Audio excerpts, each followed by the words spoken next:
لا حول ولا قوة إلا بالله العلي العظيم. بسم الله الرحمن الرحيم. الحمد لله الملك الحق المبين، والصلاة والسلام على حبيب إله العالمين بالقاسم محمد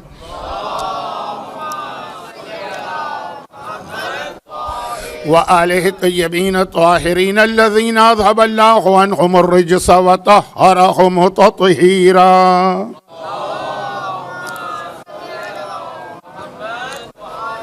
سيما على بقية الله في الأراضين وحجته على العالمين، اللهم أجل له الفرج. أما بعد، فقد قال الله عز وجل في محكم كتابه الكريم: بسم الله الرحمن الرحيم. الذين يتبعون الرسول النبي الأمي الذي يجدونه مكتوبا عندهم في التوراة والإنجيل يأمرهم بالمعروف وينهاهم عن المنكر ويحل لهم الطيبات ويحرم عليهم الخبائث ويضع عنهم إصرهم والأغلال التي كانت عليهم، وقال: المال والبنون زينة الحياة الدنيا والباقيات الصالحات خير عند ربك ثوابا وخير عملا.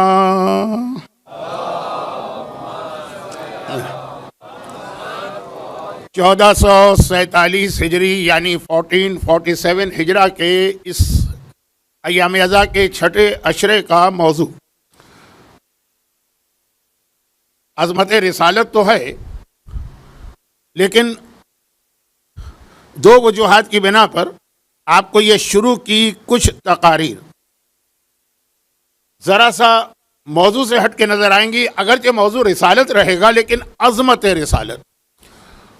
اور دو وجوہات میں سے پہلی وجہ یہ ہے کہ یہ شروع کی تقاریر میں کچھ پے در پے ایسی خاص تاریخیں آ رہی ہیں کہ میرا دل نہیں مانتا کہ میں ان تاریخوں کو بالکل نظر انداز کر کے آگے بڑھوں، جبکہ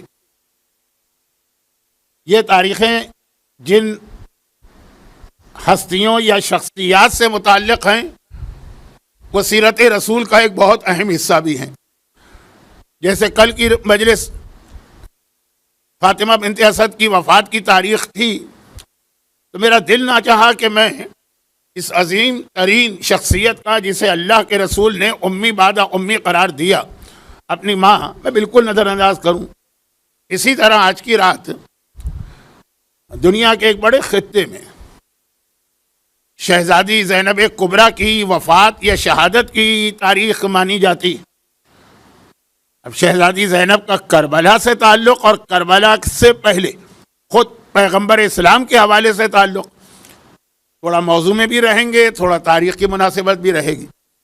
اور دوسری وجہ یہ ہے کہ یہ تو پہلی وجہ تھی کہ یہ دو تاریخیں پے در پے ایسی آ گئیں، اور دوسری وجہ یہ ہے کہ 11 محرم سے لے کر ایام ازا کی آخری مجلس تک، آخری مجلس میں 11ویں امام کی شہادت کو شامل کر رہا ہوں.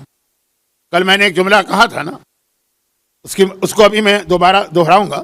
11 محرم سے 8 ربیع الاول تک کا جو پورا جہاد ہے اور تاریخیں، وہ کربلا کی خواتین کے حوالے سے ہے، اسیران کربلا،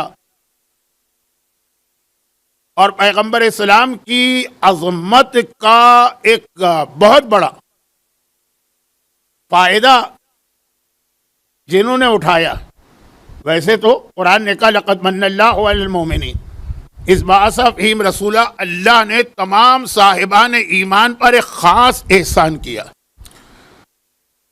کبھی کبھار عربی کے ایک دو الفاظ کو سمجھانا پڑتا ہے. آج میں وقت نہیں ہے کہ سمجھاؤں، لیکن اشارہ کرنا پڑتا ہے کیونکہ ہمارے ہاں بہت سے لوگ عربی بھی اردو میں پڑھتے ہیں، عربی بھی پنجابی میں پڑھتے ہیں، عربی بھی گجراتی میں پڑھتے ہیں. لفظ عربی کا ہوتا ہے، اس کا ترجمہ وہ لیتے ہیں جو ہمارے اردو میں رائج ہے، جس میں سے ایک مثال میں نے 2 دن پہلے وضاحت نہیں کی تھی، لفظ احسان. اب ہمارے اردو میں احسان آتا ہے کسی کے ساتھ کوئی فیور کرنا، یعنی احسان کرنے کا مطلب یہ ہے کہ آپ اوپر ہو گئے، وہ آدمی فی الحال نیچے. روایتوں میں ہے کہ جس نے فلاں کام کیا اس نے رسول پہ احسان کیا. تو نعوذ باللہ اردو میں جو احسان کا مطلب ہے، تو یا تو روایت غلط ہے، یا پھر ہم یہ سمجھے کہ ہم پیغمبر اسلام پر کوئی احسان کر رہے ہیں. نہیں، عربی کا احسان الگ ہے، اردو کا احسان الگ ہے۔ میں نے بھی بہت جلدی میں سورہ رحمان کی آیت کی تلاوت کی تھی، هل جزاء الاحسان الا الاحسان، وضاحت نہیں کی تھی، اور آج بھی وضاحت نہیں کر رہا ہوں، یہاں اتنا وقت نہیں ہوتا، لیکن کچھ الفاظ کو وقتاً فوقتاً سمجھانا پڑتا۔ وہ الفاظ کے جو اردو میں بھی ہیں، عربی میں بھی ہیں، لیکن معنی دونوں میں الگ ہیں۔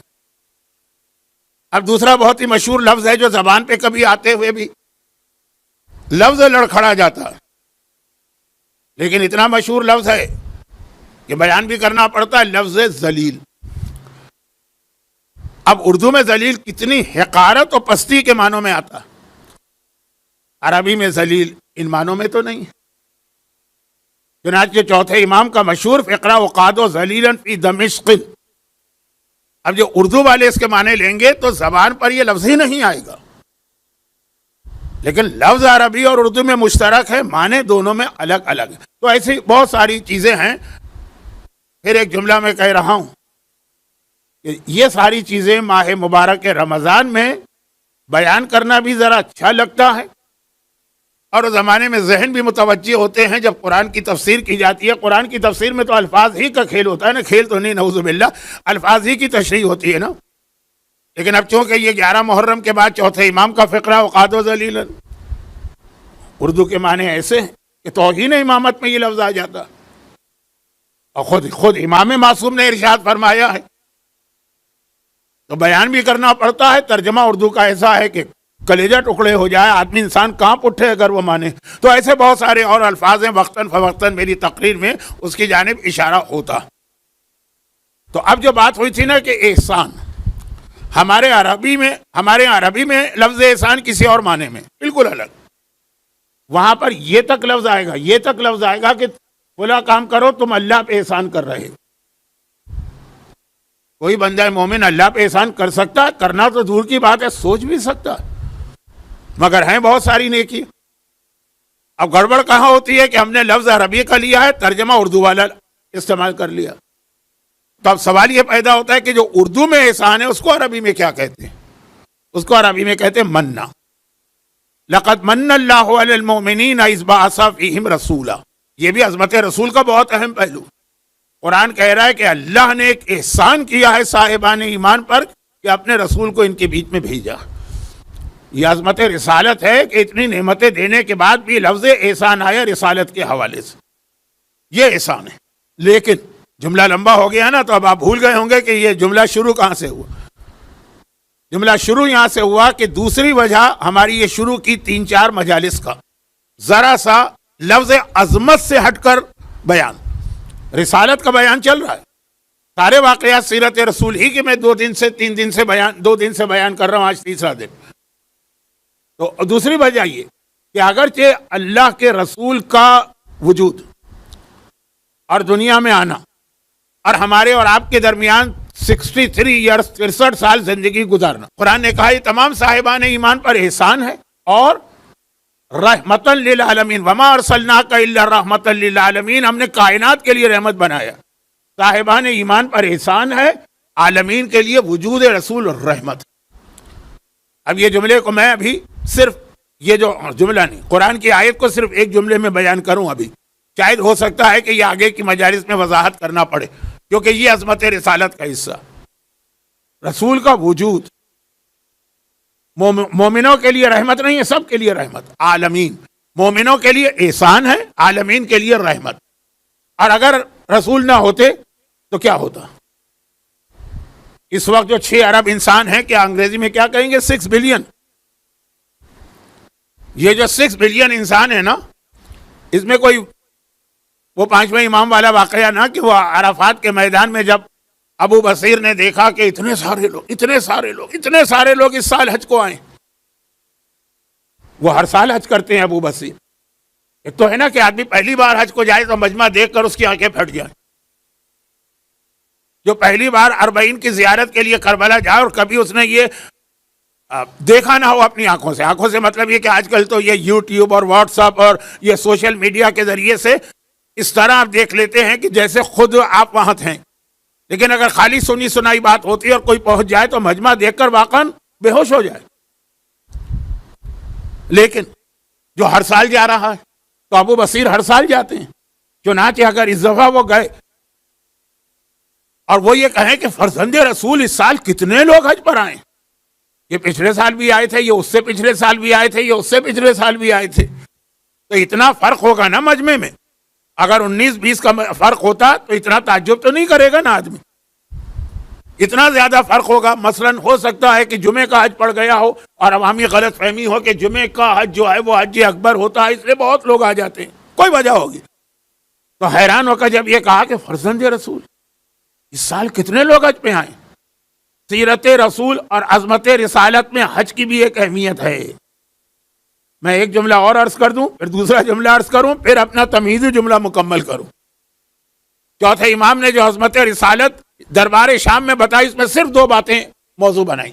رسالت، امامت نہیں. جب مولا کا ذکر کیا تو 75 باتیں، لیکن جب رسول کا ذکر کیا صرف 2 باتیں. نمبر 1 حج، نمبر 2 معراج، بس. اور یہی 2 چیزیں مجھے ذہن میں رکھ کر عظمت رسالت کے عنوان پہ بات کرنا تھی، اور ابھی انشاءاللہ زندہ رہا تو 5-6-7 تقاریر ہے نا، بات ہوگی. صرف 2 تو حج. مولا اس سال کتنے لوگ حج پر آئے؟ ما اکثر الحجاج، کتنے حاجی ہیں؟ تو کیا جواب تھا 5ویں امام کا؟ اے ابو بصیر یہ کیا کہہ دیا تم نے؟ یہ کہہ دو کہ اس سال ما اکثر الحجاج واقل الحاج، شور مچانے والے کتنے زیادہ ہیں، حاجی کتنے کم ہیں. یہ کن کو امام شور مچانے والا کہہ رہے ہیں؟ جو عرفات کے میدان میں دعا میں لگے ہوئے. عرفات کا میدان وہ میدان ہوتا ہے کہ سارا عالم اسلام اس میں صرف دعائیں کرتا، مکے میں نہیں.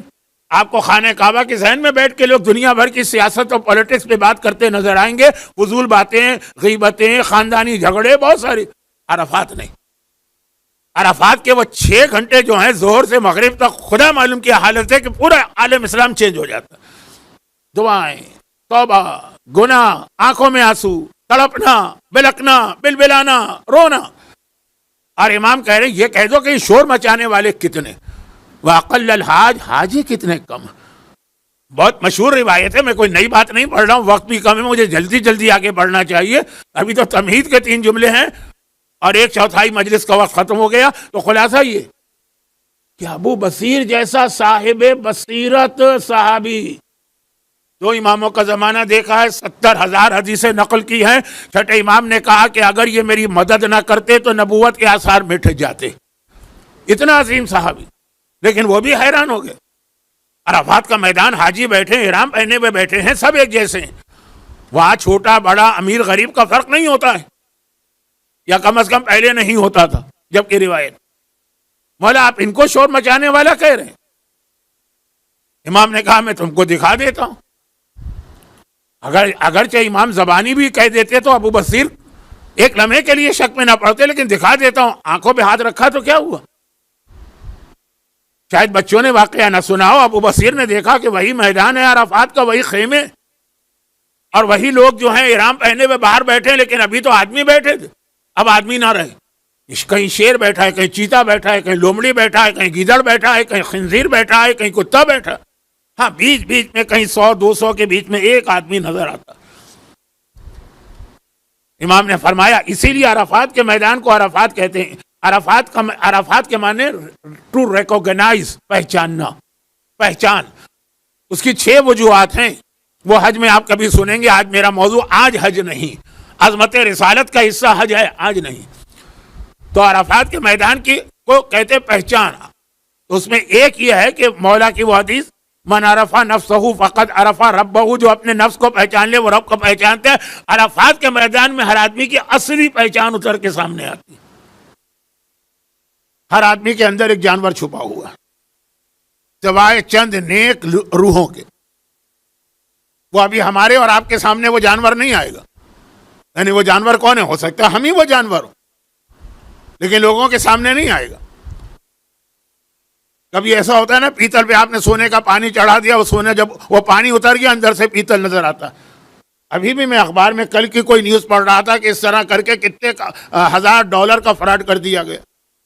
یہ جیسے ایک زمانے میں ایک جوک بہت مشہور تھا کہ وہ جو دنیا کے کسی ملک کو اپنے زو کے لیے زیورات چاہیے تھے، تو پاکستان میں لوگوں نے گدھوں کے اوپر وہ پینٹ کر دیا، وہ پٹیاں بنا دیا اور زیورہ بنا کے بھیج دیا، وہاں ہوا بارش میں وہ سارا رنگ اتر گیا، اندر سے گدھا نکل آیا۔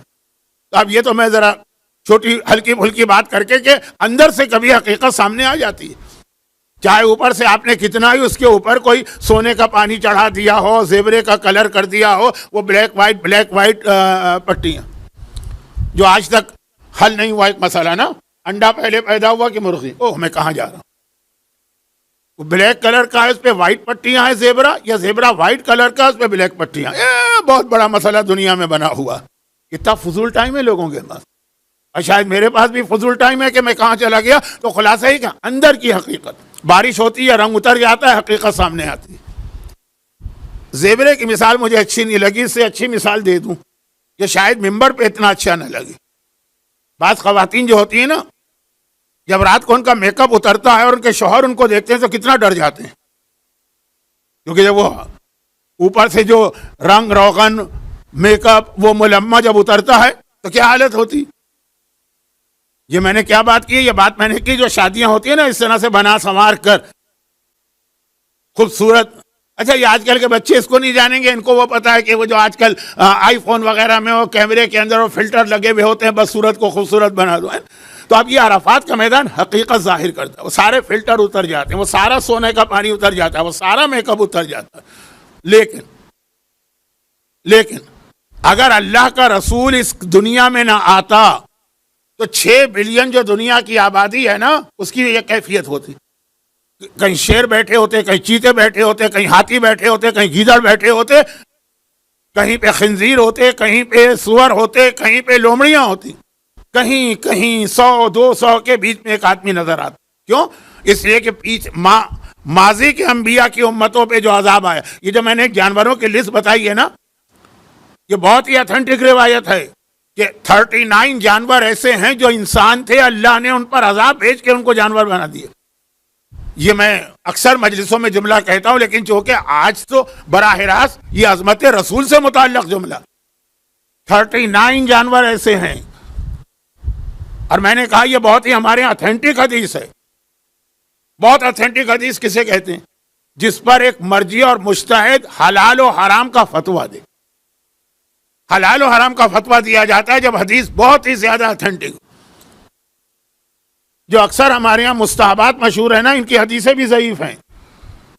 مثلا آیت اللہ سستانی کیا فرماتے؟ وضو سے پہلے 2 بار ہاتھ دھونا اور 3 بار ناک میں پانی ڈالنا اور 3 بار کلی کرنا، یہ حدیثیں بہت کمزور ہے،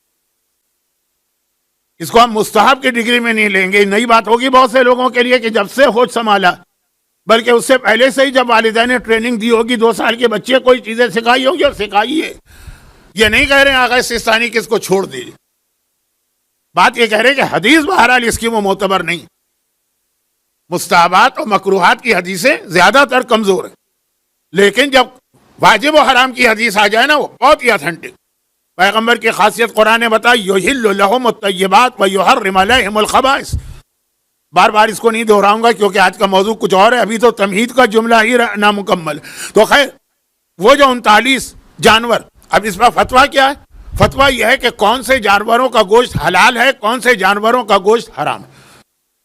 تو اس میں جب پہلا لفظ آتا ہے، تمام مراجع کا، تمام شیعہ مراجع کا متفقہ فتویٰ ہے کہ ہر وہ جانور جسے اللہ نے انسان سے عذاب دے کے جانور بنایا ہے وہ حرام، اس میں کوئی فارمولہ نہیں ہے۔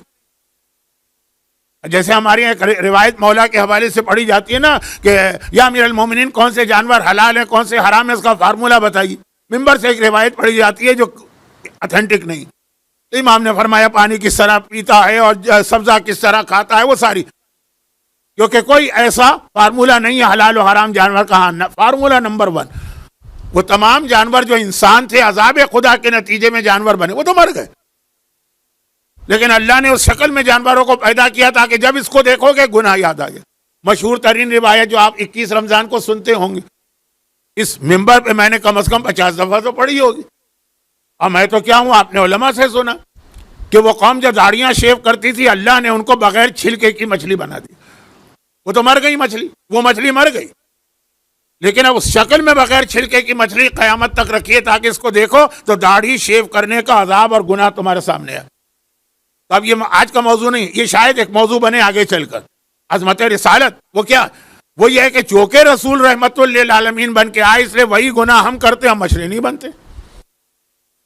بہت ہی مشہور روایت ہے، یہ مشہور بھی نہیں ہے، یہ ایک زمانے میں طویل عرصے تک مومن اور غیر مومن کی پہچان تھی. بعض علاقوں میں خرگوش کا گوشت پکا کے رکھو، کھا لے گا تو غیر مومن ہے، نہیں کھائے گا تو مومن ہے، کیونکہ حرام ہے ہماری فقہ میں خرگوش. لیکن کیوں حرام ہے؟ کہا اس لیے کہ ایک عورت تھی، جب وہ نجس ہوتی تھی تو اس کے بعد وہ غسل نہیں کرتی تھی. اللہ نے اس کو عورت سے خرگوش بنا کے، خرگوش اس کو تو مار دیا، اس والے خرگوش کو جو عورت سے بنا، لیکن ایک خرگوش پیدا کر دیے دنیا میں. اب خرگوش کو پتہ نہیں انگلش میں کیا کہتے ہیں، کوئی کہتا ہے ریبٹ، کوئی کہتا ہے بنی، کوئی کہتا ہے ہیئر، پتہ نہیں کیا کیا نام ہے. نہ میں انگلش کلاس لینے آیا ہوں، نہ انگلش سیکھنے آیا ہوں، نہ سکھانے آیا ہوں، میرے لیے تو خرگوش کافی. تو اب دنیا میں کتنے خرگوش پھدک رہے ہوتے ہیں. ہمارے گھر میں ہماری خواتین، ہماری کوئی بہن، ہماری کوئی بیٹی، ہماری کوئی ماں وہ خرگوش بن کے گھوم رہی ہوتی. کیوں؟ اب کیوں نہیں گھوم رہی ہے؟ گناہ تو وہی کر رہی ہے، اس لیے کہ اب رسول آ گئے. اور خالی ہماری نہیں، یہ ساری کائنات کی بات ہے. تو اب رسول رحمت ہیں سب کے لیے، ورنہ یہ جو 39 جانور ہیں نا، یہ سارے گناہ آج کل ہو رہے ہیں اکٹھا. اس وقت اکٹھا نہیں ہوتے تھے. ایک قوم میں ایک گناہ ہوتا، وہ قوم خرگوش بن گئی. دوسری قوم میں دوسرا گناہ ہوتا تو مچھلی بن گئی. تیسری قوم میں تیسرا گناہ ہوتا تھا، وہ ہاتھی بن گئے. آج کل گلوبل ولیج نا، سب ایک دوسرے سے مل ملا گئے. تو ہاتھی والا گناہ بھی ہمارے گھر میں ہوتا ہے، خرگوش والا گناہ بھی ہمارے گھر میں ہوتا ہے، مچھلی والا گناہ بھی ہمارے گھر میں ہوتا ہے. لیکن نہ ہمارے گھر میں خرگوش پھدکتے ہیں، نہ ہمارے گھر میں مچھلیاں تیرتی ہیں، نہ ہمارے گھر میں ہاتھی اپنی سونڈ لہراتا ہوا چلتا ہے. جبکہ ہونا چاہیے. اللہ کا اصول تو ایک ہوگا؟ نہیں. جہاں محمد کی بات آ جائے وہاں سارے اصول ٹوٹ جاتے ہیں. وما ارسلناک الا رحمتا للعالمین، سارے اصول ٹوٹ جاتے ہیں. تو ساری کائنات کے لیے رحمت ہے، خالی اپنے ماننے والوں کے لیے نہیں. یہ وجود جملہ یہاں سے چلا تھا، پیغمبر کا خالی آ جانا یہی پوری دنیا کے لیے رحمت بنا. دنیا تو میں اس لیے کہہ رہا ہوں کہ ہمارے سامنے دنیا، ہو سکتا ہے کہ آؤٹر گلیکسیز میں بھی بہت ساری مخلوقات ہوں. کچھ روایتوں میں اشارہ پیغمبر کی رسالت کائنات کے لیے، تو وہاں بھی یہی گناہ ہو رہے ہوں گے. لیکن رحمت سب کے لیے. لیکن احسان جتانا نہیں، لفظ غلط کہہ گیا. احسان کا ذکر اللہ نے کیا ہے مومنوں کے لیے، کیونکہ رحمت بنے ان کے لیے. کہاں رحمت بنے؟ دنیا میں. آخرت میں سب جہنم میں جائیں گے. مومن کے لیے احسان ہے، کیونکہ مومن کو دنیا میں بھی نجات دلانے والا یہی رسول ہے، اور آخرت میں بھی نجات دلانے والا یہی رسول ہے. تو یہاں احسان کا لفظ آیا. اب جملہ پورا کروں، اور وہ جملہ یہ کہ اگر کہ تمام صاحبان ایمان کے لیے احسان ہے، لیکن خاص پیغمبر کا احسان اگر ہے تو معاشرے کی خواتین کے لیے. بات شروع ہوئی تھی نا کہ یہ جو 2-3 مجلسیں کچھ عورتوں کے موضوع پر ہو گئیں. ابھی تک عورت کے موضوع کو ٹچ نہیں کیا. کچھ خواتین اسلام کی ہیں جن کا ذکر ہو رہا. پہلی وجہ تھی کہ تاریخیں ان کی آ رہی. دوسری وجہ یہ کہ عظمت رسالت کی جب بات ہوگی تو رسول کا احسان ہر ایک پر ہے، لیکن خاص احسان ان عورتوں پر ہے جو اس وقت زندہ ہیں. اگر رسول نہ آتے تو ان کے باپ اور ماں پیدا ہوتے ہی ان کو زمین میں دفن کر دیتے. اور جن کو دفن نہیں کرتے، مکے کے سارے قبیلے میں تو رواج نہیں تھا، ورنہ دنیا آگے کیسے بڑھتی اگر ساری عورتیں ماری جاتی. جن میں رواج نہیں تھا وہاں بھی عورت کو پاؤں کی جوتی سمجھا جاتا تھا. تو خاص پیغمبر کا احسان سب کے لیے، اس بچے کے لیے بھی ہے، مجھ بڈھے کے لیے بھی ہے، مجھ جاہل کے لیے بھی ہے، آغا سیستانی جیسے عالم کے لیے بھی، سب کے لیے احسان. مگر خاص طور پر عورتیں احساس کریں عظمت رسالت کا کہ کتنی بڑی مصیبت و پریشانی سے ان عورتوں کو پیغمبر نے نجات دلائی. یہ ہے آگے والی تقاریر کا تھوڑا سا تذکرہ. اب کیونکہ رسالت کا ذکر ہے تو میں نے کہا کہ عورتوں سے متعلق تاریخ ہے، کچھ واقعات. ابھی براہ راست میں نے عورتوں کے موضوع پہ بات نہیں کی، لیکن کل کی مجلس اور آج کی مجلس خاصا وقت میں نے لے لیا، اس کو میں آگے بڑھاتا ہوں. تو اب خلاصہ یہ ہے کہ جناب فاطمہ بنت اسد کی تاریخ تھی، تھوڑا تذکرہ ہوا، لیکن اس کا اہم ترین واقعہ نہیں، یہ لفظ غلط، اہم ترین میں سے ایک واقعہ رہ گیا، وہ آئے گا کل جب یہ تاریخوں سے گزریں گے، کیونکہ وہ براہ راست میسج ہے. کل فضائل تھے فاطمہ بنت اسد کے، ایک میسج ہے جو کل آئے گا. کیونکہ آج کیوں نہیں آ رہا، میں نے وجہ بتا دی کہ آج کی تاریخ شہزادی زینب سے متعلق ہے تو ایک لفظ قرآن کریم کا ہے، وہ پہلے آپ کے سامنے پیش کروں. قرآن کریم نے موضوع وہی آیت ہے یضع عنہم اسرہم والاغلال التی کانت علیہ. یہ رسول خالی حلال و حرام نہیں بتاتا، بہت ساری ایسی پابندیاں جو تم نے خود سے اپنے آپ پہ لگا لی ان سے تمہیں نجات دلاتا ہے. ہمارے یہاں اسٹل ابھی بھی بہت سارے لوگ ہیں جو اپنی بیٹیوں کی شادیاں نہیں کراتے ہیں، لیکن یہ چونکہ آج کی تاریخ سے متعلق نہیں ہے اس لیے جملے کو یہیں روک دیتا ہوں. لیکن جملہ یہ تھا کہ بلا وجہ کا بوجھ، اور بہت سے لوگ اپنی بیٹیوں کی شادی نہیں کرا پاتے ہیں. ایک تو ایسے لوگ ہیں نا جیسے وہ عرب کے لوگ کیوں اپنی بچیوں کو زندہ دفن کرتے ہیں؟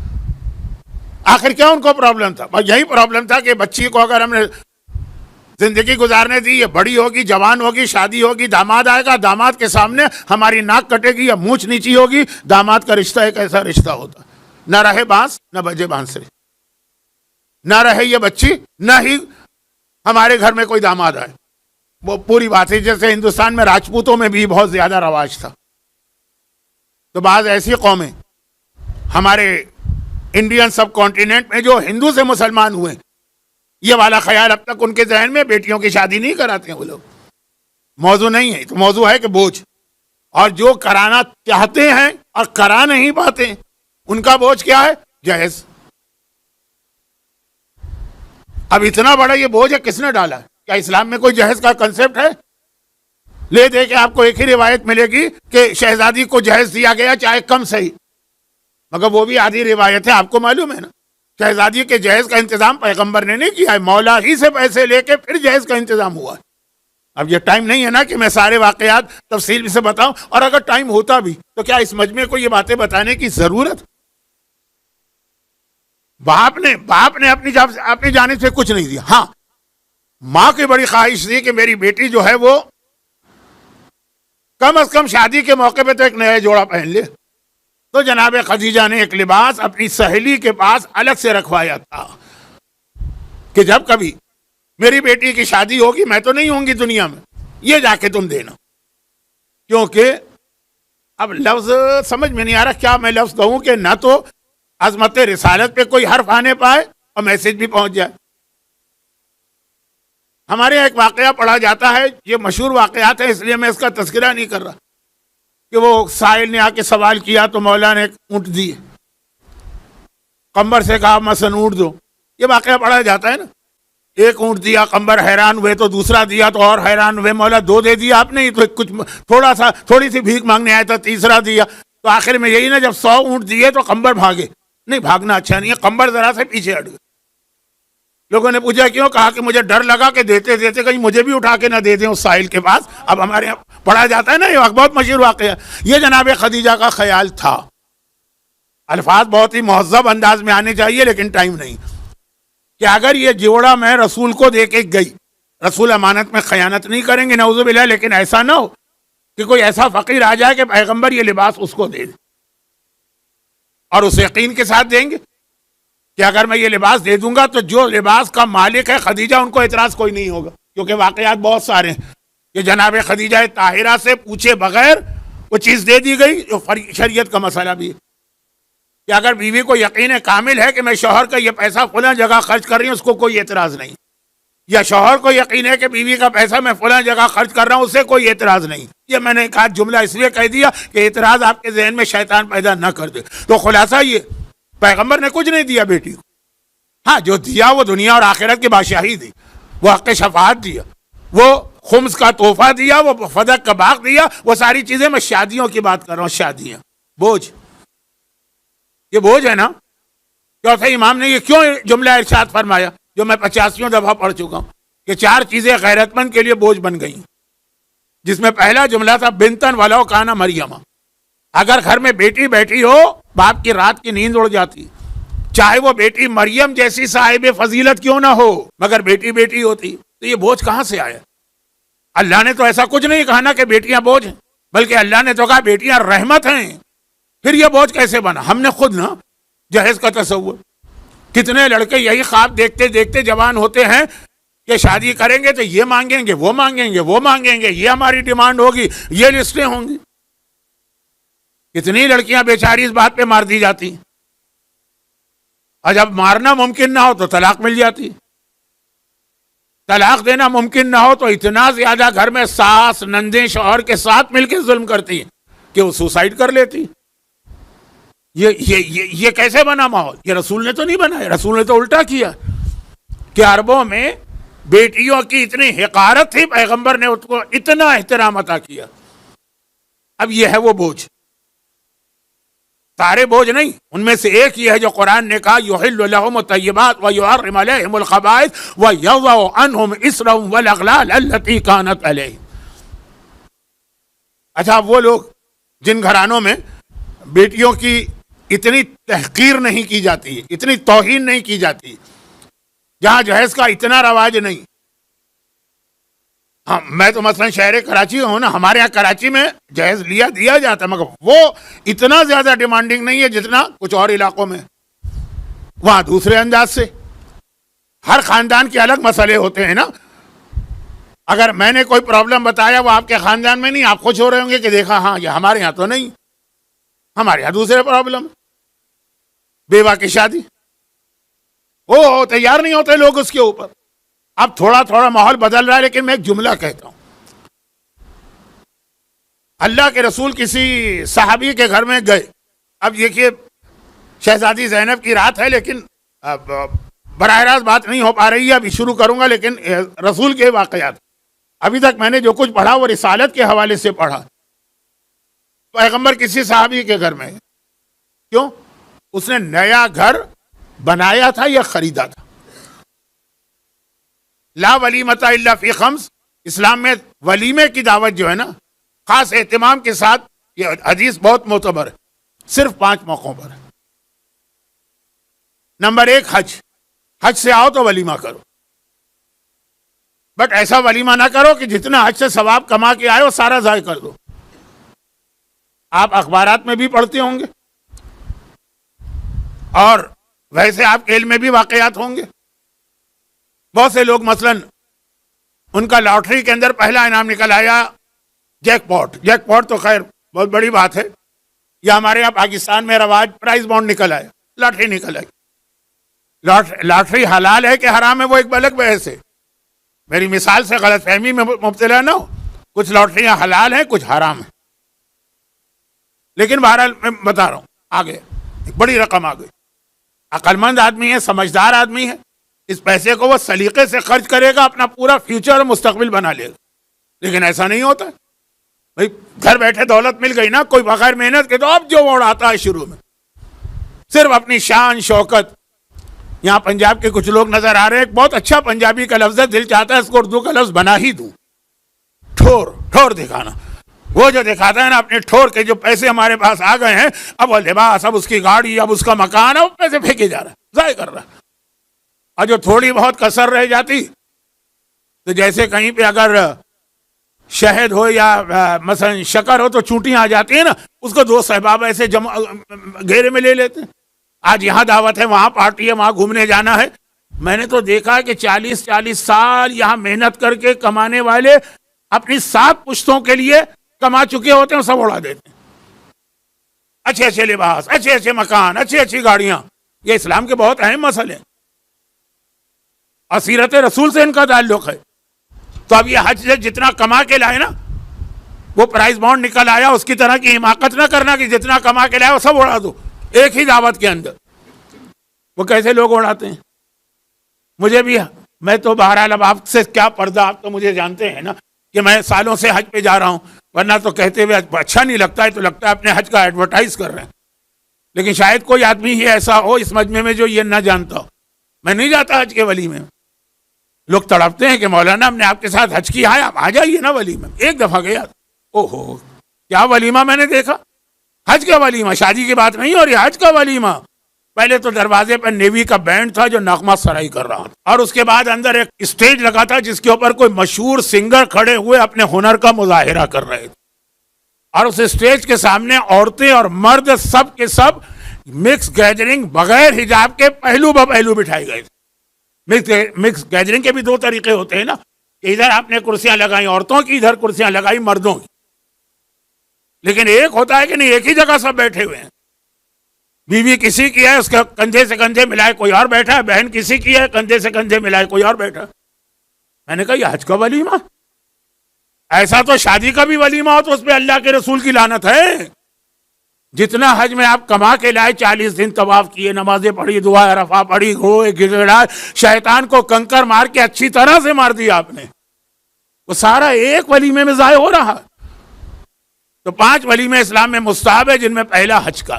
بس شرط یہ ہے، جب حج تک کا ولیمہ یہ میں بتا رہا ہوں جس میں آپ کما کے کچھ لائے ہیں یعنی نیکیاں، تو باقی 4 میں بھی دوسرا تو پتہ ہی ہے شادی کا ولیمہ، اور تیسرا ولیمہ اولاد کی پیدائش کا ولیمہ، اور چوتھا ولیمہ جب اولاد کا ہو، عقیقہ یا ختنہ ہو، اور 5واں ولیمہ ہے نیا مکان. احسان رسول کا. ہمیں باقی مذاہب کی طرح سے یہ نہیں کہا کہ ایک لنگوٹی پہن کے سوکھی روٹی کھا کے زندگی گزارو. یہ اچھا مکان ایک نعمت ہے. اس نے پیغمبر کو دعوت دی کہ اللہ کے رسول میرے گھر آئیے. پیغمبر آئے. وہ واقعہ نہیں پڑھ رہا ہوں مرغی کے انڈے والا، وہ نہیں، وہ نیا مکان نہیں تھا، یہ نیا مکان. پیغمبر گھر میں گئے، دیکھا اچھا مکان ہے، خوبصورت مکان ہے.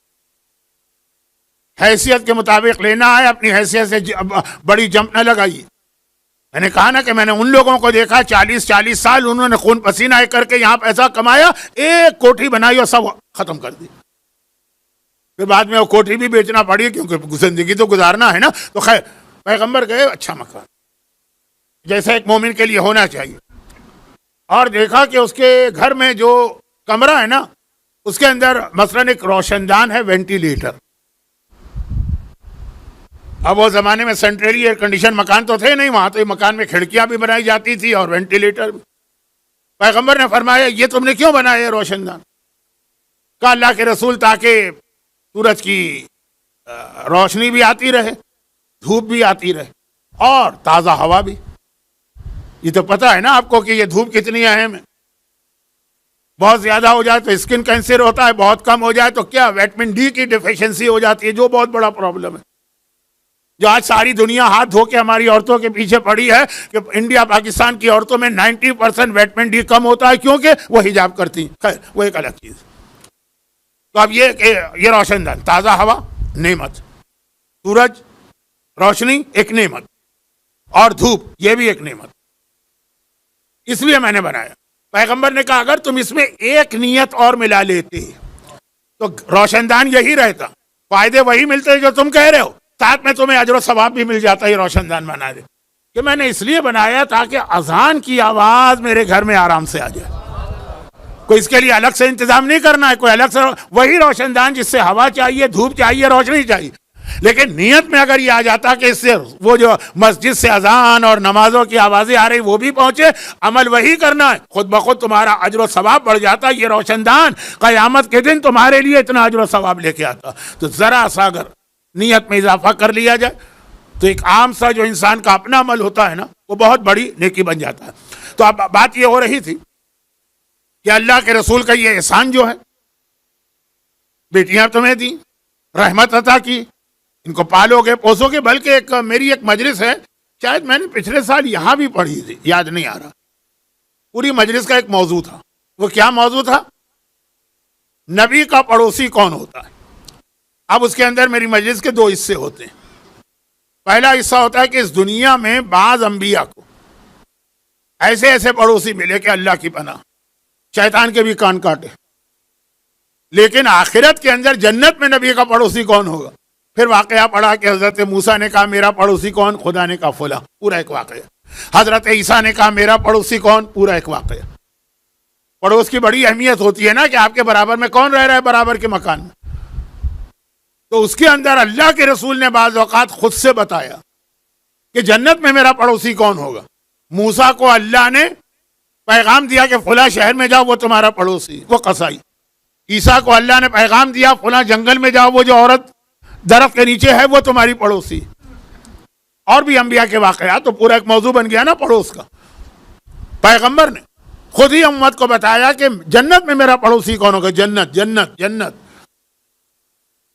تو اس میں 2 لفظ آتے ہیں، 2 روایتیں. اچھا پڑوسی کہتے کسے؟ پڑوسی کہتے ہیں آپ کے گھر سے 40 گھر دائیں، 40 گھر بائیں، 40 گھر سامنے، 40 گھر پیچھے. کیونکہ آپ کہیں گے کہ بھئی پڑوسی تو ایک ہوگا تو پیغمبر نے یہ 2-3 کیوں بتا دیے؟ نہیں، 40 گھر.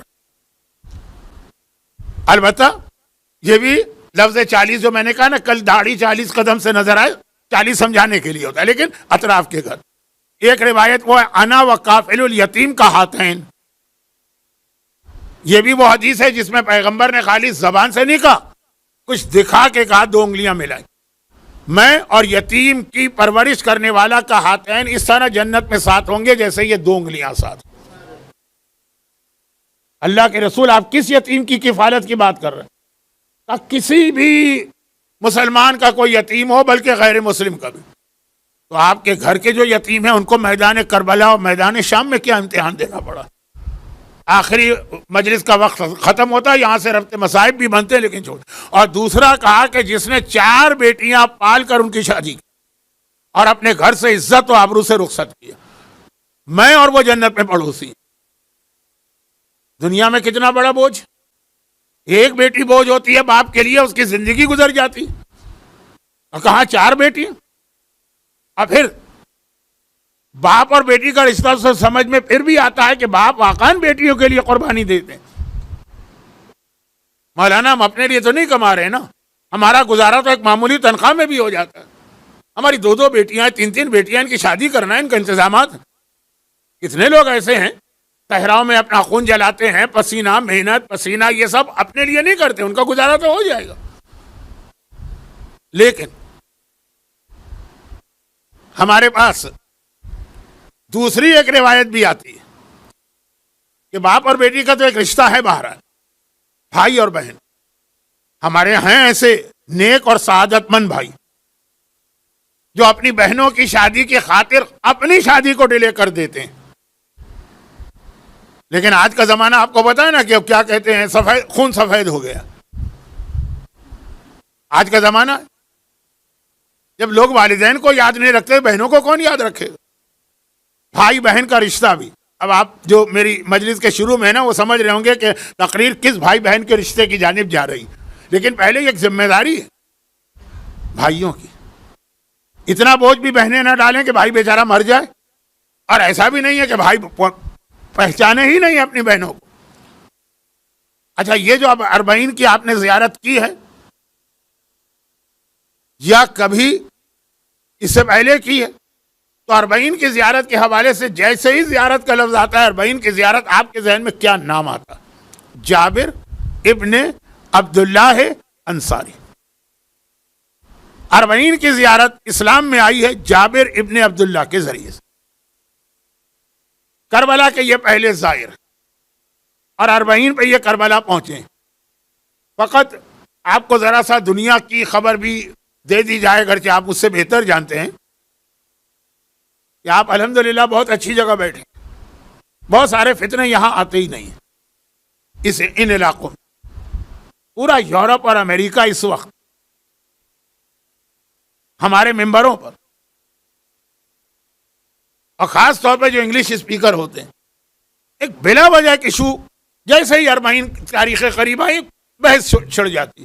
کیا دنیا اور آخرت کے سارے مسئلے حل ہو گئے کہ اسی پر تم لگے ہوئے ہو؟ اور یہ میں بتا دوں کہ یورپ اور امریکہ میں جو انگلش اسپیکر ہیں نا، انگلش میں جو تقریر کرتے ہیں سوائے چند کو چھوڑ دو، وہ زیادہ تر انڈیا اور پاکستان کی عزاداری کو کرٹیسائز کرتے ہیں.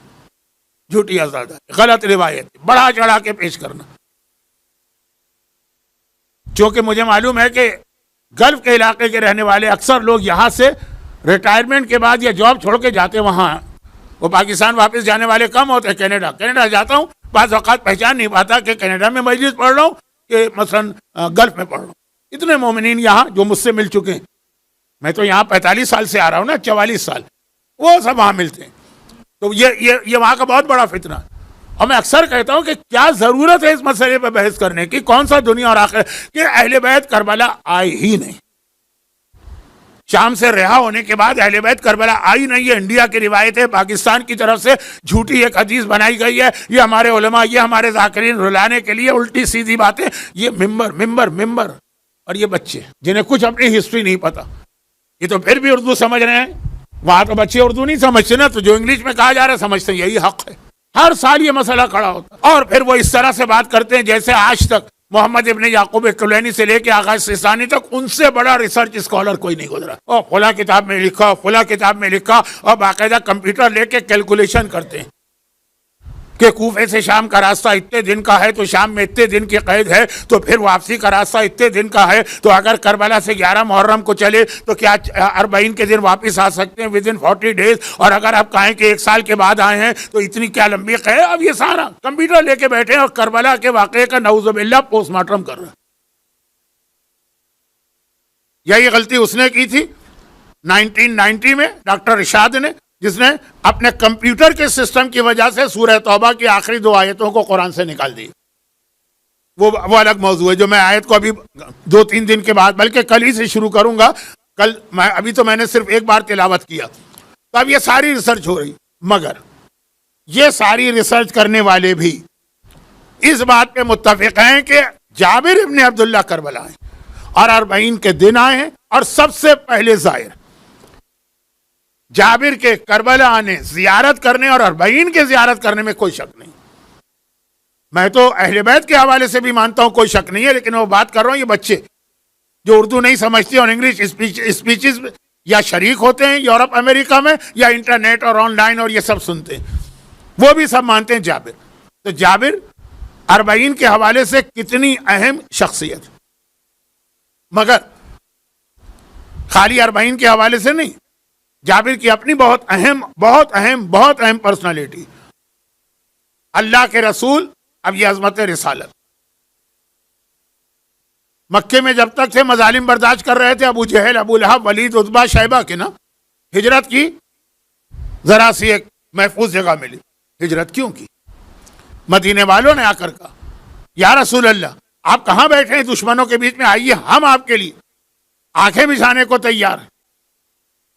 لیکن مدینے والوں نے یہ کیوں کہا؟ جناب ابو طالب اور جناب خدیجہ کی وفات کے بعد جو پہلا حج آیا، ان کی وفات رجب اور رمضان میں ہوئی ہے، اس کے 2 مہینے بعد تو حج آ گئے.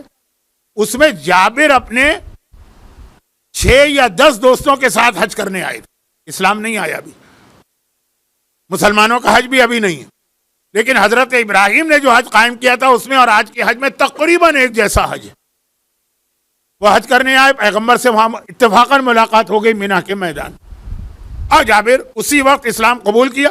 اگلے سال 72 آدمیوں کو لے کر آئے جابر، اپنے والد کو بھی لائے. پچھلے سال اکیلے آئے تھے دوستوں کے ساتھ، انہوں نے بھی پیغمبر کے ہاتھ پہ اسلام قبول کیا. تب پیغمبر کو مدینے کی دعوت دی. جابر کا ہجرت مدینہ میں بہت اہم رول ہے. جابر وہ ہیں جنہوں نے ہم کو حدیث قصہ دی. اس سے بڑا تحفہ ہمیں اور آپ کو کیا مل سکتا؟ جہاں یہ حدیث قصہ پڑھے ہم بیٹھے ہیں، ہمیں چاروں طرف سے ملائکہ گھیرے میں لے لیتے ہیں. حفت بہم الملائکہ واستغفرت لہم الی ان یتفرقوا، گناہ ہم نے کیے ہیں، ہمارے بیاف پہ توبہ ملائکہ کر رہے ہیں. یہ حدیث قصہ کا تحفہ ہے نا. اور اس کے بعد یہ کہ ہر مصیبت، ہر پریشانی بھی دور ہے اور ہر حاجت بھی قبول ہے. تو یہ کس کے ذریعے ہم تک پہنچا؟ یہی جابر. اور میں تو ایک جملہ کہتا ہوں کہ میں یہ فیصلہ بھی نہیں کر پاتا ہوں کہ حدیث قصہ زیادہ بڑا تحفہ ہے یا کربلا کے آقا حسین کی زیارت بڑا تحفہ ہے. یہ بھی جابر نے دیا، وہ بھی جابر نے دیا.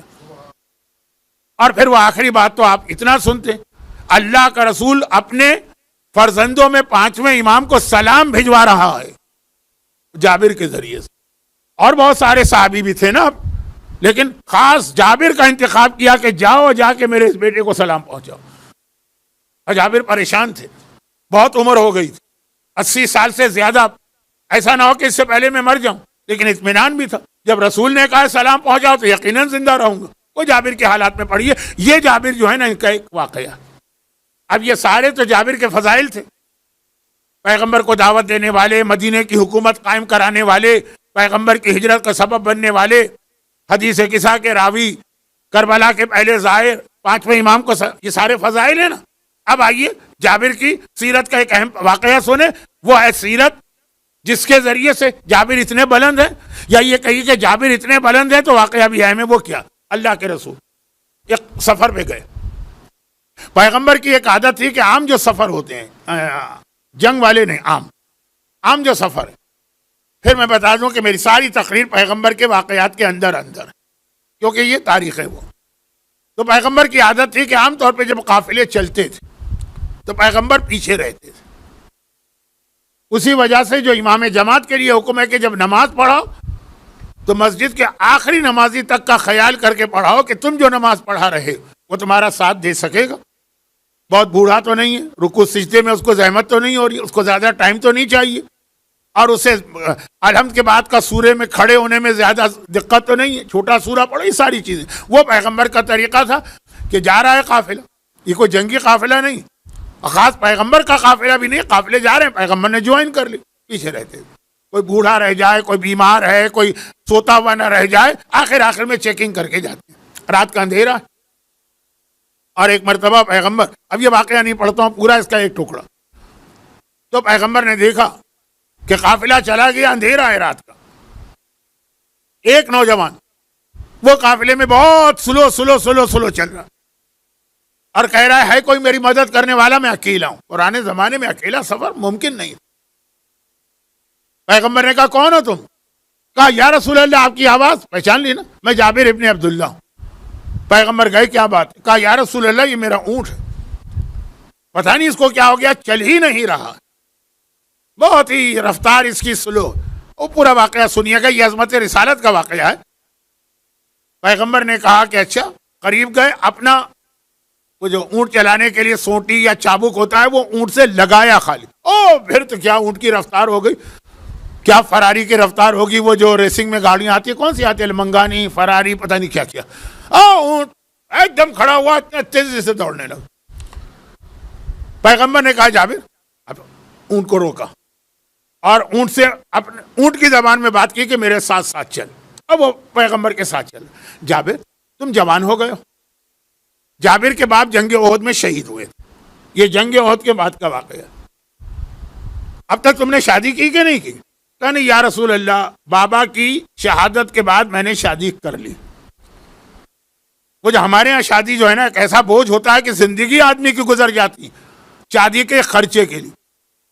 لڑکوں کو بھی پیسے جمع کرنا ہوتے ہیں، لڑکیوں کے لیے بھی. اور اسلام کی شادی اتنی آسان تھی کہ جابر نے شادی کر لی، پیغمبر کو اطلاع تک نہیں دی.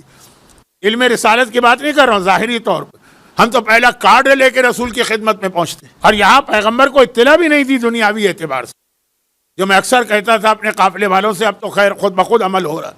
جب کبھی جاتا تھا میں کہتا تھا کہ واقعاً اگر کوئی بہت ہی ضروری مسئلہ ہے تو جا کے آپ 90 سال 95 سال کے اس ضعیف مرجے سے ملاقات کیجیے اور ان کا وقت لیجیے.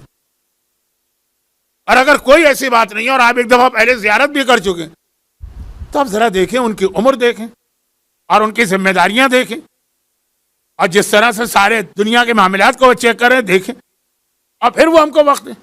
اور وقت نہیں ملتا تو عجیب عجیب باتیں لوگ شروع کر دیتے. اور جب وقت ملتا ہے جاتے ہیں، مولانا 2 مسئلے ہیں آپ پوچھ دیجئے. اب مسئلے سن کے میرا دل چاہتا ہے کہ 2 تھپڑ لگائے جائیں اس آدمی. یہ مسئلہ پوچھنے آیا فجر کی نماز کتنی رکعت ہوتی؟ ارے یہ مسئلہ پوچھنے کے لیے تم نے اس ضعیف مرجے کو 40 منٹ جو وقت تمہیں دیا گیا، جب دیا جاتا تھا اب تو تقریباً بند ہو گیا، بعض اوقات اتنا غصہ آتا تھا. تو یہی وہاں کا بھی طریقہ تھا. پیغمبر کی زیارت تو مسجد میں لوگ کر لیتے ہیں ہر نماز کے وقت، اس سے ہٹ کر پیغمبر کو کم سے کم زحمت دیتے ہیں. عقلی بات بھی ہے، مومن کا فرض. تو شادی ہو گئی، پتہ ہی نہیں چلا پیغمبر. علم رسالت کی بات نہیں کر رہا ہوں. پیغمبر نے کہا اچھا جابر تم نے شادی کر لی ہے؟ کہاں شادی کی ہے؟ کہا یا رسول اللہ. پیغمبر کا آخری جملہ تھا کہ جتنی شادی، یہ الفاظ میرے ہیں مفہوم پیغمبر، جتنی شادیوں کی مجھے خبر ملی ہے ان میں یہ بہترین شادیوں میں سے ایک شادی. کیوں؟ وہ جملہ سنی. جابر شادی کر لی؟ کہاں شادی کی؟ کہا یا رسول اللہ فلاں قبیلے کی فلاں عورت سے. جابر جوان ہے، پہلی شادی ہے یہ جابر.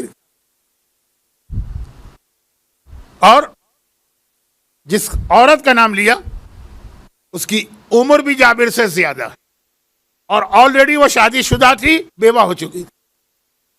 اب عام جو مزاج ہے نا نوجوانوں کا، وہ ہر ایک کو چاہتا ہے نا کہ بالکل نہیں میں بےہودہ جملہ نہیں کہنا چاہتا، لیکن بہرحال کم سن لڑکی ملے اور مثلا یہ ہے کہ وہ غیر شادی شدہ ہو، ٹھیک ہے، کوئی گناہ اس میں نہیں ہے، لیکن ذرا جو پیغمبر ہمیں اور آپ کو پیغام دینا چاہتے ہیں، جابر وہ لڑکی تم سے عمر میں بڑی ہے، عورت کہیے کیونکہ شادی شدہ تھی، آلریڈی بیوہ ہو چکی تھی اور بیوہ بھی ہے، تم کو تو ایک سے ایک کنواری لڑکیاں مل سکتی تھی، تم نے یہ شادی کیوں کی؟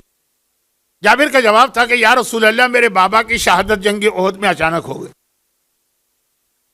پیغمبر نے ان دو کو ساتھ دفن کیا تھا نا، جابر کے والد اور جابر کے پھپھا، یعنی ان کے والد کے بہنوئی ایک قبر میں دونوں ہیں، جو قبر کھودی تھی ایک دفعہ حاکم شام کے زمانے میں میتیں نکلی تھی، یہ دونوں ساتھ کا بابا کی شہادت ہو گئی ہے، میری 7 بہنیں ہیں اور میں ایک بھائی ہوں اکیلا، 7 بہنوں کا اکلوتا بھائی،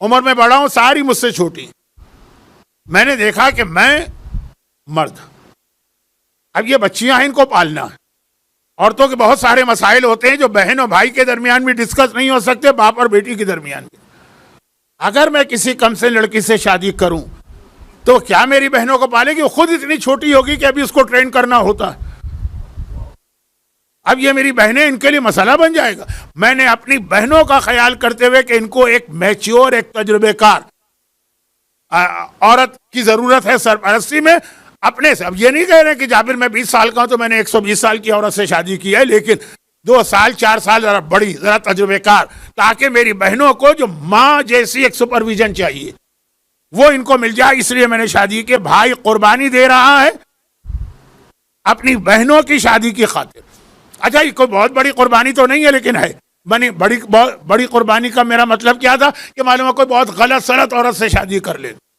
لیکن عمر میں بڑی ہے، اور کتنی دیکھیے سمجھدار، یہ خاتون کتنی سمجھدار ہے، پیغمبر نے جب یہ سنا 7 بہنوں کا مسئلہ کہ بہنوں کی وجہ سے بھائی نے اپنی شادی میں اپنی پسند و ناپسند کا خیال نہیں کیا، بہنوں کا خیال رکھا، ہمارے یہاں تو جو آتی ہے بھاوج وہ پہلا کام ہی کرتی ہے بہنوں کا پتہ کاٹتی ہے، اور بہنیں بھی بعض اوقات اتنی وہ شیطان کے خلائیں ہوتی ہیں، خیر تو وہ تو ایک الگ مسئلہ، لیکن یہاں پہ جو بات مجھے کہنا کہ جابر نے انتخاب کیا، خالی یہ نہیں دیکھا عمر زیادہ بیوہ، یہ دیکھا میچور ہے، عقل مند ہے، تجربے کار ہے۔ اب ذرا اس خاتون موضوع ذرا سا بدل گیا، لیکن سن لیجیے، پیغمبر نے کہا جتنی شادیاں میں نے سنی ہیں ان میں ایک بہترین شادی ہے یہ، جہاں پہ اپنے نفس کا خیال کم رکھا گیا، اپنے خاندان اور بہنوں کا خیال زیادہ رکھا گیا۔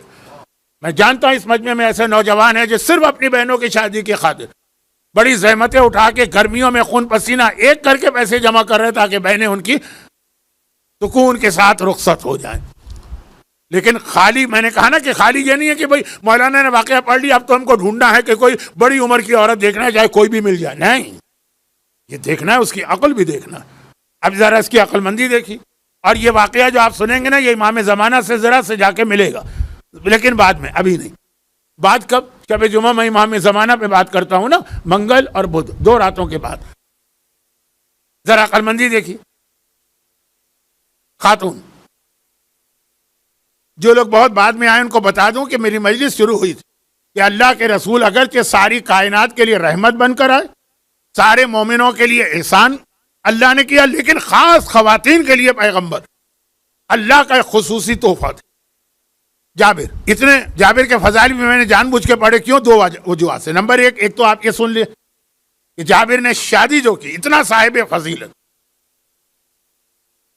تو شادی ہمارے لیے ایک درس دیا، اور دوسرا یہ واقعہ جنگ خندق ہے، خندق کھودی جا رہی ہے، ابھی خیبر کی لڑائی نہیں ہوئی ہے، خیبر کی لڑائی کے بعد مسلمانوں کے مالی حالات بہت سنبھل گئے، ہر ایک جانتا ہے، لیکن خندق تک مسلمان ابھی بہت ہی غربت میں ہیں، اور ایسی پریشانی ہے کہ کبھی آپ عاشور کے حوالے سے میرا ایک مشورہ سن لیجیے، عاشور کے حوالے سے سورہ احزاب کو پڑھ لیجیے، احزاب یعنی خندق، جنگ خندق، جنگ احزاب ایک چیز ہے نا، عاشورہ کے دن ہمیں صرف قرآن کے 4 سوروں کا حکم آیا، صرف کا مطلب یہ نہیں کہہ رہا ہوں کہ باقی آپ پڑھ نہیں سکتے، لیکن جو خاص حکم آیا وہ صرف 4 سوروں کا، 4 رکعت نماز پڑھی جاتی ہے نا عاشورہ کے دن، سورہ کافرون پڑھو، سمجھ میں آ گیا، کیونکہ آخری آیت ہے لکم دینکم ولی دین، تم الگ ہم الگ، حق اور باطل کا جتنا بڑا فرق کربلا نے واضح کیا ہے، حق ادھر باطل ادھر، سورہ کافرون۔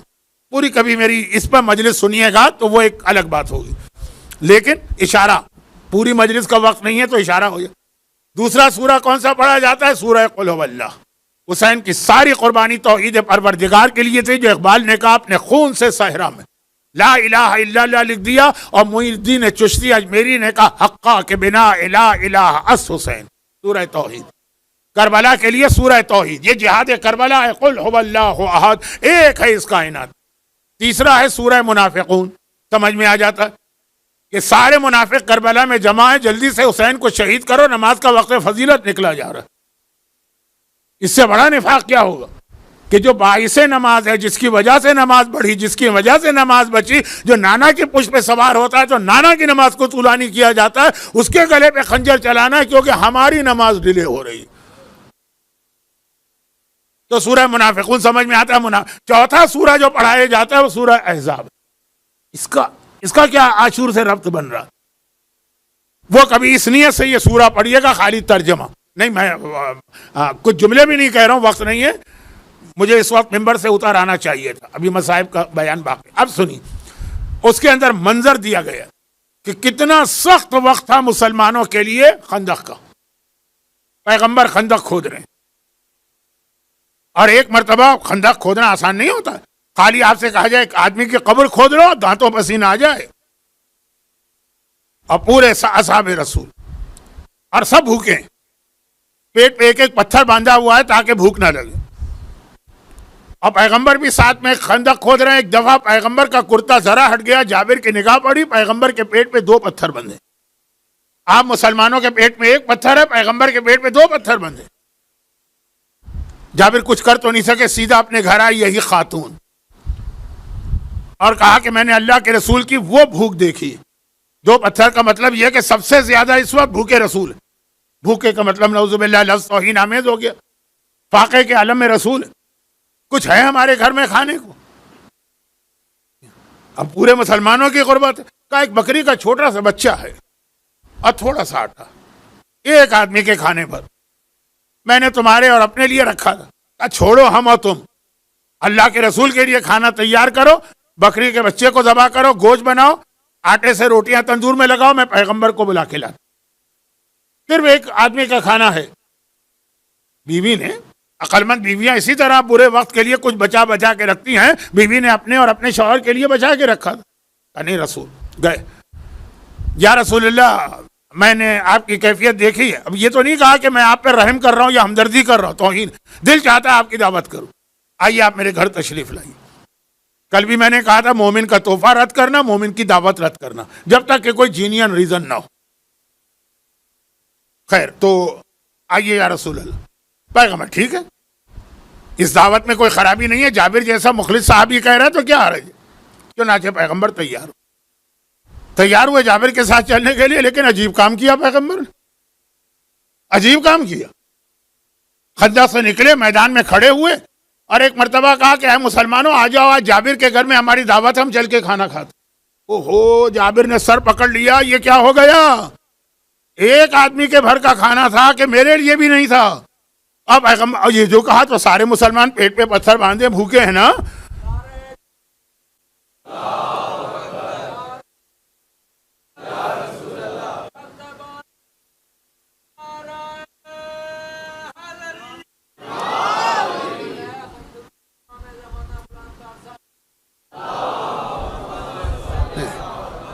نہیں، میں آپ کا خیال رکھ رہا ہوں، بالکل آ رہا ہوں مسائل پہ، آپ فکر نہ کریں، میں آ رہا ہوں، میں سمجھ گیا آپ کا مقصد، آپ نے بہت خلوص سے نعرہ لگایا، لیکن بعض لوگوں کے چہرے، تو پیغمبر نے دعوت اعلان کر دی، جابر نے سر پکڑ لیا۔ بھائی آپ کے گھر میں کوئی دعوت ہو اور معلوم ہوا جتنے آپ نے کھانا تیار کیا اس سے زیادہ مہمان آ گئے، آپ کی کیا حالت ہوگی؟ لیکن اب جابر پیغمبر کے سامنے کیا بولے؟ پیغمبر نے اعلان کیا۔ میں خاتون کے جملے کو بتا رہا ہوں جو امام زمانہ کے لیے پیغام بنے گا، آج اسی جملے پہ مجلس ختم ہے۔ گھبرا کے گھر میں آئے، بیوی سے کہا غضب ہو گیا، ہم نے رسول کی دعوت کی تھی، ہمارے پاس اپنے لیے کھانے کو کچھ نہیں بچے گا، ایک اتنا سا بکری کا بچہ اور تھوڑا سا آٹا، ایک روٹی بھی پک جائے تو بڑی بات ہے۔ اب میں کیا کروں؟ کتنی شرمندگی ہوگی جب سب آئیں گے بھوکے رہیں گے۔ بیوی نے ایک جملہ کہا، اے جابر کیا یہ جتنے مسلمان آ رہے ہیں انہیں تم نے بلایا؟ کہا نہیں میں نے تو نہیں بلایا، اعلان تو رسول نے کیا۔ کہا کہ جب انہوں نے اعلان کیا تو انتظام بھی وہی کریں گے۔ ذرا سوچی، جابر جیسا عقل مند انسان، جوانی کی سے میں نے بات شروع کی تھی، جب جوان تھے بالکل پیغمبر کو بلایا، بڑھاپے پانچویں امام کے سلام تک پہنچایا، جو نتیجے پہ وہ نہ پہنچ سکے اس نتیجے پہ خاتون ایک لمحے میں پہنچ گئی۔ جس نے بلایا ہے وہی انتظام کرے گا، ہم نے جن کو بلایا ان کا انتظام ہم نے کیا اور یہی ہوا۔ اب میں واقعے کو اختتام تک نہیں پہنچا رہا ہوں کیونکہ اصل تو ان خاتون کا جملہ، جتنے میدان خندق کے تھے سب آئے، پیٹ بھر کے کھانا کھایا اور کھانا ختم ہی نہیں ہو رہا تھا، تو جس نے بلایا انتظام وہ کرے گا۔ اچھا بہت سے لوگ نہیں آئیں گے شب جمعہ، آج کی مجلس سننے کے بعد کون آئے گا ایسی سوکھی مجلس سننے کے لیے؟ جب امام آئیں گے نا تو ہمیں فکر نہیں کرنا، جو بلائے گا نا وہی انتظام کرے گا۔ تو یہ جو جابر کی بیوی کا جملہ ہے یہ بہت اہم، جو بلاتا ہے انتظام بھی وہی کرتا۔ لیکن بلایا تو کوفے والوں نے بھی تھا۔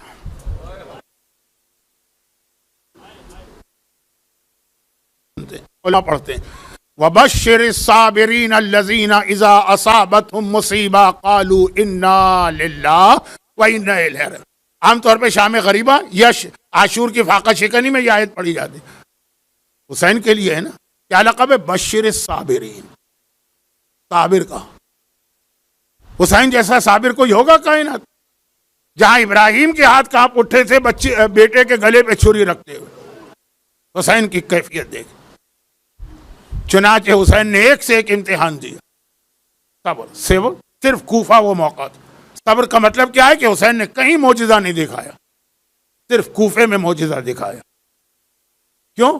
اتنا بڑا امتحان دینا پڑ رہا ہے کہ وہاں حسین بھی معجزہ دکھانے پہ مجبور ہے۔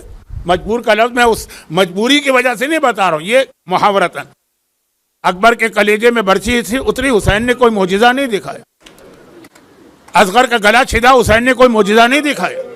عباس کے بازو کٹے، حسین نے معجزہ نہیں دکھایا۔ معجزہ کب دکھایا؟ جب بازار کوفہ میں سیدانیوں کا لٹا ہوا قافلہ پہنچا، حسین کے کٹے ہوئے سر نے نوکے نیزہ پر تلاوت قرآن شروع کر دی۔ اس سے بڑا معجزہ کیا ہوگا؟ کٹا ہوا سر تلاوت کرے۔